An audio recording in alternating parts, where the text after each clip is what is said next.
नमो भगवते वासुदेवाय. सार्थ सुबोध ज्ञानेश्वरी.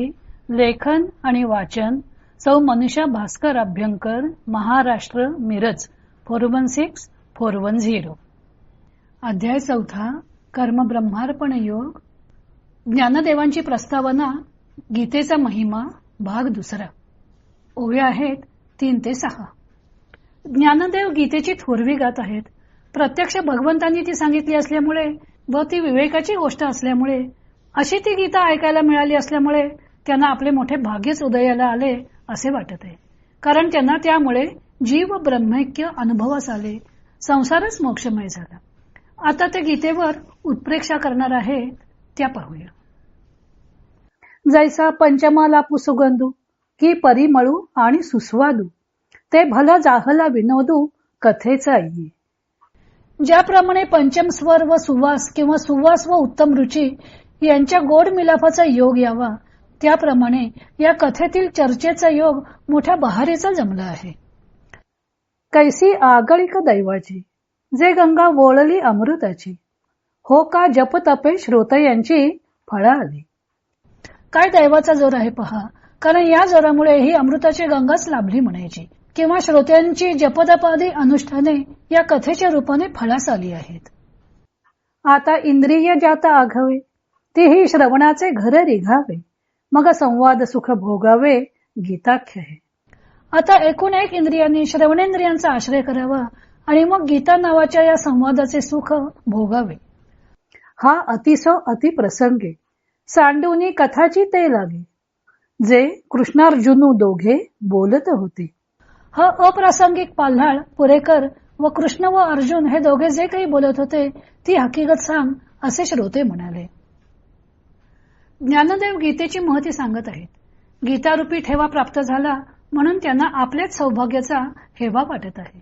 गीता म्हणजे विवेकाची गोष्ट आहे. या गीतेचे महात्म्य वर्णन करताना येथे त्यांनी एक उत्प्रेक्षा केलेली आहे.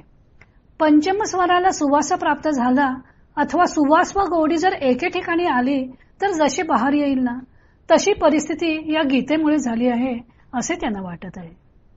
सा रे ग म प ध नी हे संगीतातील मूळ 7 शुद्ध स्वर.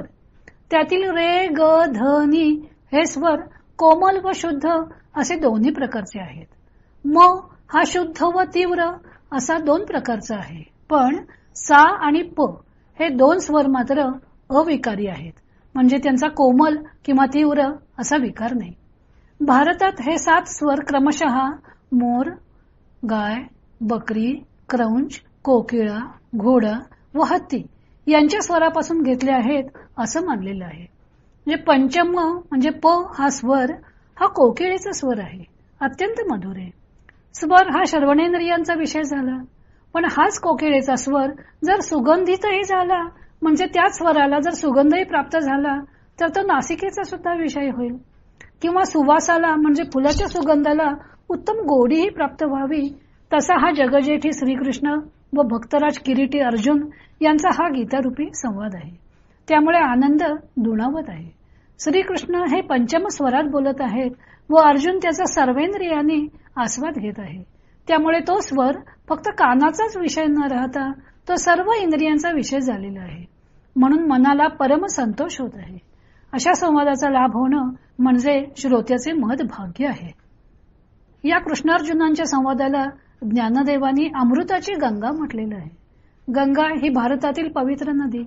तिच्यामध्ये स्नान केल्यानं पापताप नाहीसा होतो. नास्ते गंगा समम तीर्थम, गंगेसारखं दुसरं तीर्थ नाही. किंवा दृष्टातु हरते पापम स्पृष्टातु त्रिदिवम नयेत, प्रसंगेनापि या गंगा मोक्षदा त्वबगाहित. प्रसंगानं जरी गंगा पाहिली तरी पाप जातं, स्पर्श केला तर ती स्वर्गाला नेते आणि तिच्यामध्ये अवगाहन केले तर ती मोक्ष देणारी आहे.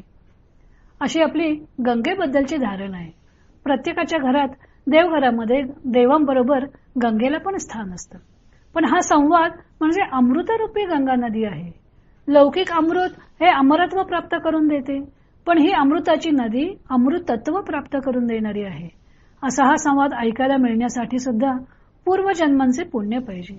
ज्ञानदेवानी म्हटलं आहे, बहुत सुकृताची जोडी म्हणून विठ्ठली आवडी. अनेक जन्मांची पुण्याई असल्याशिवाय परमार्थाची आवड निर्माण होत नाही. म्हणून ज्या अर्थी श्रोत्यांना हा श्रीकृष्णार्जुनांचा संवाद ऐकण्याची इच्छा झालेली आहे, त्या अर्थी त्यांनी अनेक जन्मांचे पुण्य केले असले पाहिजे. अनेक जन्मात केलेले जप तप फळाला आलं असलं पाहिजे. ज्ञानदेव श्रोत्यांना विनंती करतात की सर्व इंद्रियांनी श्रवणेंद्रियाचा आश्रय करून हा श्रीकृष्ण पार्थाचा गीता संवाद ऐकावा. प्रत्येक इंद्रियांचा विषय वेगळा. शब्द हा कानाचा विषय, तर स्पर्श हा त्वचेचा विषय, रूप हा डोळ्याचा विषय, तर गंध हा नाकाचा विषय आणि रस हा जिव्हेचा विषय. पण सर्व इंद्रियांनी आता श्रोत्राच्या ठिकाणीच एकवटलं पाहिजे. म्हणजे चित्त अत्यंत एकाग्र केलं पाहिजे. कानांनी जे श्रवण होईल ते डोळ्यापुढे उभं राहिलं पाहिजे. भूक तहान विसरून त्या संवादाशी एकरूपता प्राप्त झाली तरच त्या उपदेशाचे फळ प्राप्त होईल. हा अतिसो अतिप्रसंगे चांडुनी कथाची ते सांगे. ही ओळ ज्ञानदेवानीही म्हटली असावी किंवा श्रोत्यांनीही म्हटली असावी. ज्ञानदेवानी म्हटली असली तर तिचा अर्थ असा होईल की मी आता पाल्हाळ न लावता ती कथाच सांगतो. व श्रोत्यांनी म्हटली असली तर असा अर्थ होईल की त्यावेळी श्रोते ज्ञानदेवांना म्हणाले की आता विषयांतर करू नकोस आणि श्रीकृष्ण अर्जुन जे बोलत होते ती हकीकत सांग. दुसरा अर्थ अधिक चांगला वाटतो, कारण गीतेमध्ये अनेक ठिकाणी ज्ञानदेवांनी श्रोते आणि ज्ञानदेव यांच्या संवादांची पेरणी केलेली आहे व गीतेची संवादात्मकता कायम राखलेली आहे. पुढे ज्ञानदेवांनी संजय याच्या मुखाने अर्जुनाची थोरवी गायली तो भाग आपण उद्या पाहूया.